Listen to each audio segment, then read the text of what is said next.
안녕하세요. 오늘 영상에서도 좋은 리포트를 대신 정리해 드리려고 하는데요. 요즘 안 그래도 반도체 산업이 어려운데 중국까지도 본격적으로 치고 올라오면서 위기감이 커지고 있습니다. 원래 상대가 잘 안 보이고 정보가 없으면 괜히 더 무섭잖아요. 그래서 오늘은 삼성증권 이종욱 애널리스트가 직접 중국 심천에 가서 보고 온 현장을 중심으로 중국의 메모리 반도체와 스마트폰 업계의 동향, 그리고 중국의 AI 발전 양상까지 전달 드리려고 합니다. 참고로 제가 어제 올린 키움증권 보고서 분석 영상에서는 중국 때문에 우리나라 반도체 산업이 위험하다, 경계해야 된다, 이런 이야기를 많이 말씀드렸는데 오늘 이 삼성증권의 현장 답사 보고서에 따르면 아직은 과도한 비관론이다. 중국이 기술을 따라잡으려면 아직은 넘어야 될 산이 많이 남아있다. 이런 반대되는 이야기라서 양쪽의 이야기를 다 들어보시고 균형 잡힌 시각에서 바라보는 눈을 키우셨으면 좋겠습니다. 그리고 보고서 풀버전은 댓글에 링크를 남겨드릴 테니까 자세히 읽어보고 싶으신 분들은 보고서를 직접 읽어보시는 걸 추천드리고요.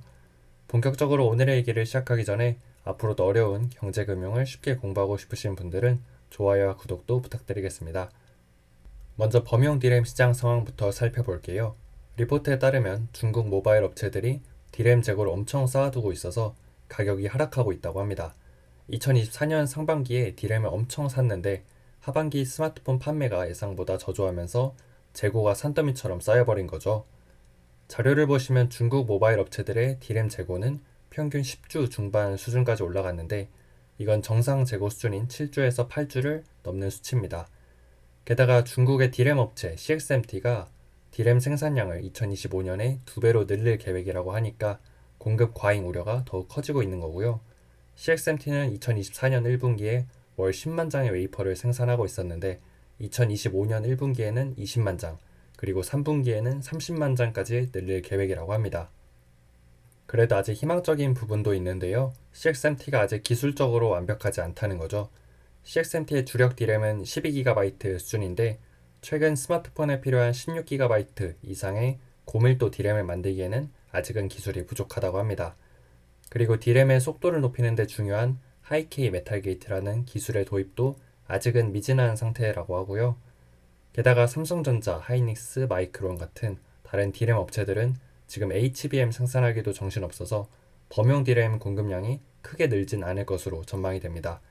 그렇게 되면 범용 디램의 가격이 올라갈 수도 있겠죠.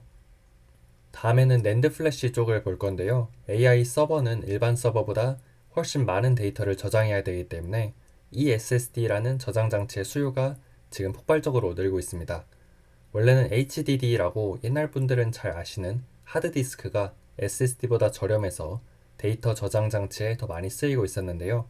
최근에는 이 eSSD가 HDD에 비해서 여러 가지 장점을 많이 보여주면서 수요가 늘고 있습니다. 예를 들어 HDD보다 훨씬 빠른 속도로 데이터를 읽고 쓸 수 있어서 AI 모델의 성능을 높이는 데 효과적이고요. 또 전력 소모가 적고 발열이 작아서 데이터 센터를 냉각시키는 데 들어가는 비용을 절감할 수도 있다고 해요. 그리고 데이터 센터는 한 번 지으면 수십 년 정도 쓰잖아요. 이 SSD가 처음에는 단가가 더 높아도 사용되는 기간 동안 운영 비용까지 감안하면 HDD보다 저렴하다고 합니다. 게다가 크기도 HDD보다 훨씬 작아서 공간 효율성까지 좋다 하고요. 이런 장점들 덕분에 고용량 eSSD는 AI 서버에서 저장 장치 시장을 주도할 것으로 전망이 됩니다.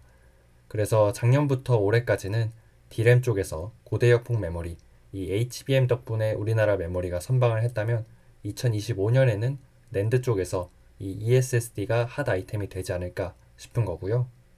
이제부터는 스마트폰 얘기인데 스마트폰도 전망이 그다지 밝지가 않습니다. 2024년 스마트폰 출하량은 12억 200만 대로 4.4% 성장했는데 2025년에는 12억 2,800만 대 출하에 그치면서 성장세가 크게 둔화될 것으로 예상이 되고요. 특히 중국 스마트폰 시장은 여러 가지 어려움에 직면해 있습니다. 화웨이와 애플마저도 이 프리미엄 시장에서 잘 안 팔리고 있고 폴더블이나 AI 기능이 스마트폰 판매를 전혀 유도하지 못하고 있기 때문인데요. 그래서 스마트폰 업체들이랑 관련 부품 업체들은 내년까지도 어려움이 계속될 것으로 예상된다 합니다.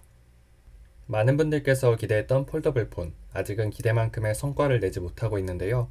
2024년 3분기 중국 폴더블 폰 출하량은 223만 대에 그쳤는데 전년 동기 대비해서 14% 성장에 불과한 수치입니다.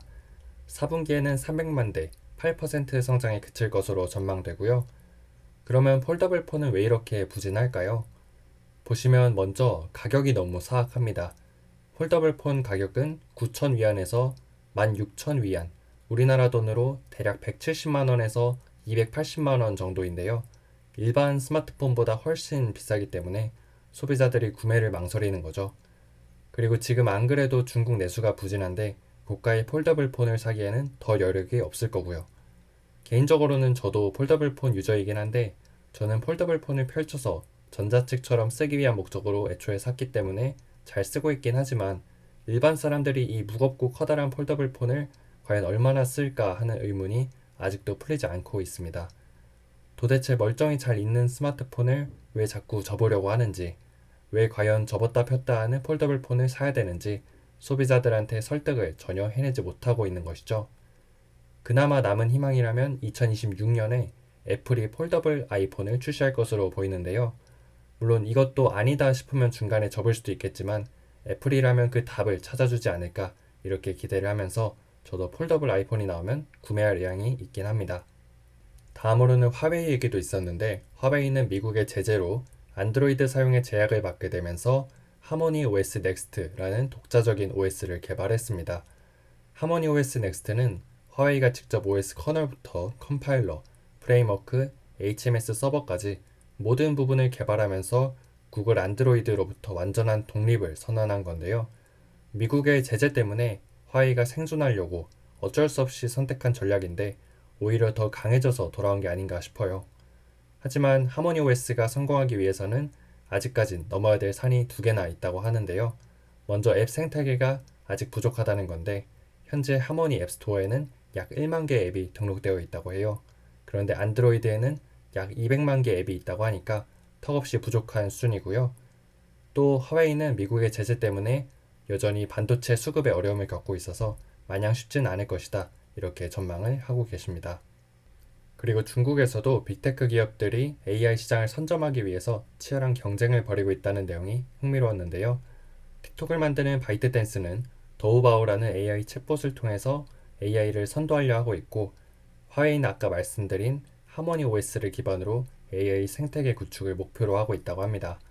바이두, 알리바바, 텐센트 이런 전통 강자들과 바이트댄스, 화웨이, 샤오미 이런 신흥 강자 사이의 경쟁도 치열하게 진행 중이라 하고요.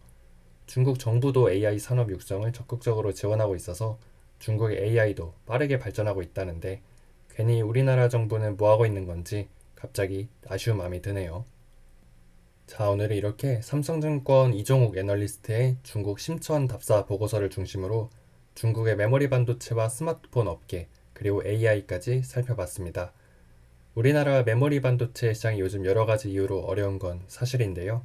중국도 그중 한 몫을 차지하고 있죠. 그럼에도 불구하고 아직은 격차가 남아있다. 여기서 이 말을 하는 이유는 아직 중국이 뒤에 있으니까 안심해도 된다 이런 게 아니라 아직은 우리나라가 잘하면 이 기술 격차를 벌릴 기회가 있으니까 잘 해보자 이런 의미로 받아들여야 될 것 같고요. 내년에도 HBM이라거나 ESSD 같은 고부가 메모리가 나와서 중국과의 격차를 벌리고 기술을 선도하는 삼성전자 그리고 SK하이닉스가 되었으면 좋겠습니다. 그리고 스마트폰 시장도 요새 녹록지가 않은데 삼성의 갤럭시도 폴더블이든 AI든 아니면 제3의 무엇이든 시장의 판도를 뒤집을 만한 아이템을 빨리 발굴해서 현재 위기를 극복해 나갔으면 하고요. 오늘의 영상은 이것으로 마치도록 하겠습니다. 앞으로도 어려운 경제금융을 쉽게 공부하고 싶으시면 구독과 좋아요도 한 번씩 부탁드립니다. 감사합니다.